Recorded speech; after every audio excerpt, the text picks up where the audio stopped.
Japanese food has so many different kinds of varieties. You get sushi, you get tempura, you get ramen, you get udon, you get soba.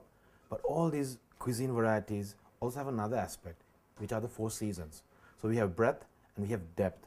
And today we are at Mr. Shirakawa's restaurant, and I want to show the seasonal vegetables today. This restaurant has only 16 seats, and it's a bit of a new style Japanese design. It's modern, but still something very traditional. And it's that mix that transcends generations that brings out new textures to food, but the ingredients are still the same. Shirakawa-san's restaurant specializes in veggies. So let's ask him to take us through this season.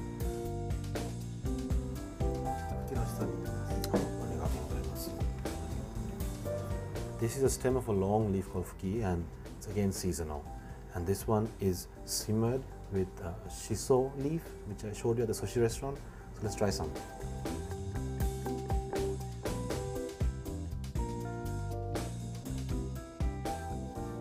Like rhubarb in texture, but it's a totally different taste because of the shiso.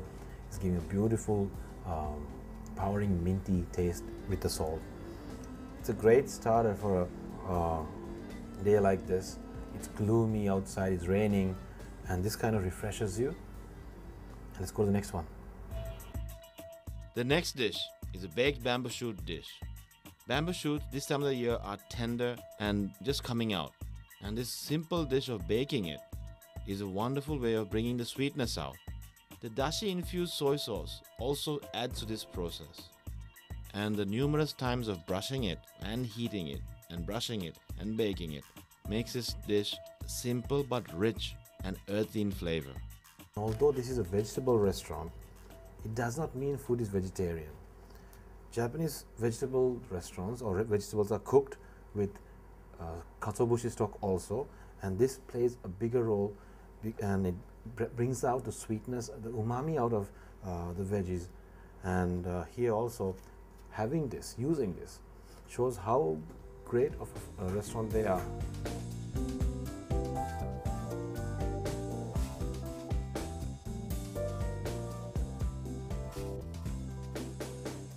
The chopsticks he is using are regularly meant for sashimi so that one does not damage each sashimi piece.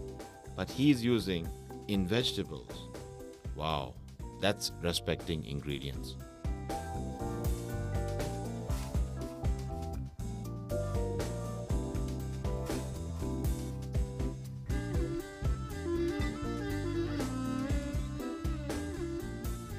It's a fine balance of nature, and you'd have to cut it at the right time, otherwise it's going to get too hard.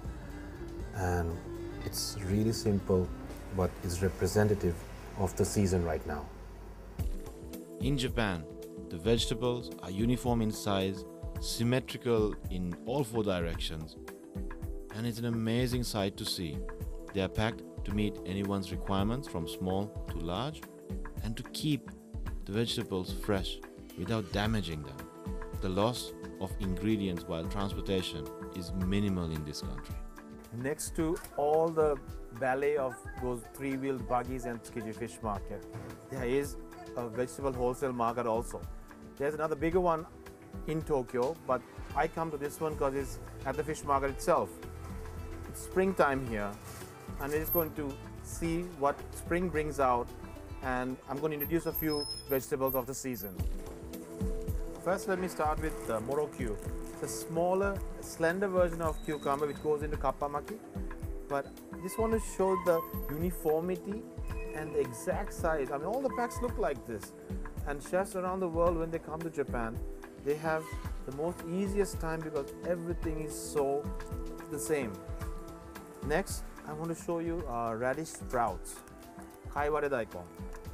One is normal color, one is purple color. This is coming from purple radish, this is coming from normal radish. Another green leaf, menegi. Sometimes we use this for sushi, but I don't have it in Colombo, so I can't make it, but another beautiful vegetable to play around with. And my favorite citrus fruit in Japan, yuzu. It's just in season, it's turning green. You can get yellow ones later on, somewhere in early autumn or so. These are probably the most sought after roots in the world. This is wasabi in its natural form, in its fresh form. Everyone loves it, but has only seen the powdered versions or the tube versions or on a plate of sashimi at a restaurant. These roots can only grow in fresh running water, and it's probably about $20 to $50 depending on size and where it comes from. These are the roots that get grated on the shark skin, and that's what makes sashimi an interesting dish in Japanese cuisine. These are not gigantic vegetables. Lotus root, and this is radish, Japanese daikon. With such uniform daikon, you can actually use a knife to cut it evenly and beautifully. It's quite heavy, and it's been like this since I've known vegetables in Japan.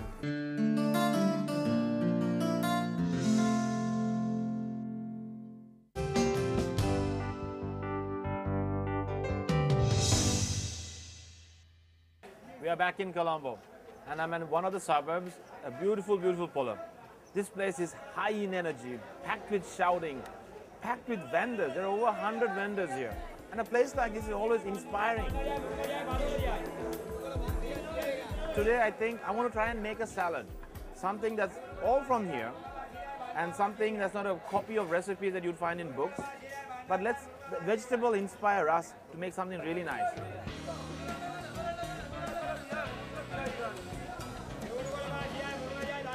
At this pole, I've seen so many kinds of tropical vegetables, and some from the cold areas, maybe from Norelia. But these are interesting. This is a lotus root. This lotus root is about almost 2 feet long, but it's very thin.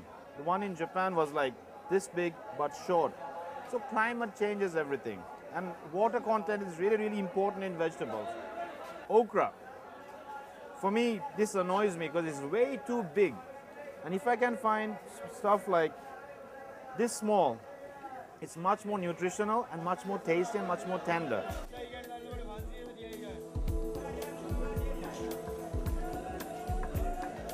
I just found a place where they sell potatoes from Sri Lanka and India. And the ones from Sri Lanka is more expensive. Maybe we got the better quality, or simply our production costs are too high. When you're feeding your kids French fries next time, try making from real potato. What you have at fast food restaurants, machine made. They mix so many other things into it. This is probably one of the most versatile citrus fruits of Sri Lanka. Lime. It's lovely, it's fresh and local. Gonna grab a little bit. You're going in? Here?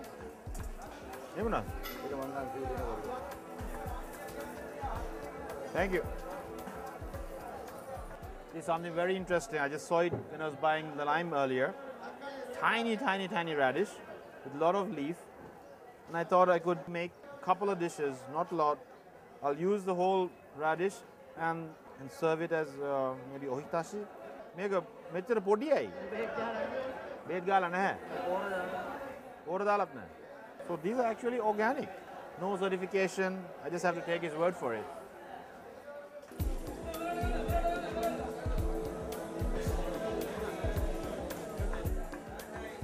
This is interesting. Cashew nuts. I'm going to give them.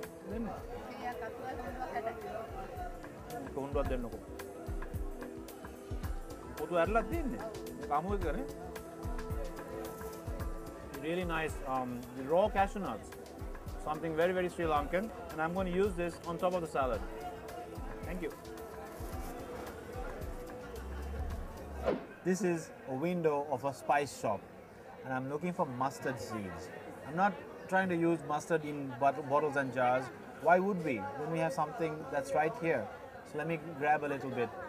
I'm really intrigued with how they measure this. One is a plastic cup, and the other, I think, is a light from a motorbike. It's cracked a bit. Maybe the owner's one. Let's ask him. Abba kiyada? Mokada 25? Nෑ කෝප්පේද අර signal light කෝප්පේද? හා? Gram 100. Gram 100ක් දෙන්න. Gram 100ක් 25.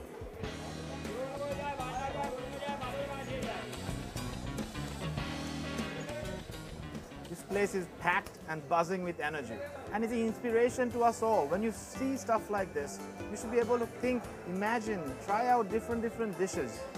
I've gone around 5-6 times here, and I've been looking at stuff, and they are telling me what I should be making. And I think it's going to be a great salad. So let's get cooking. Let's go to my kitchen now.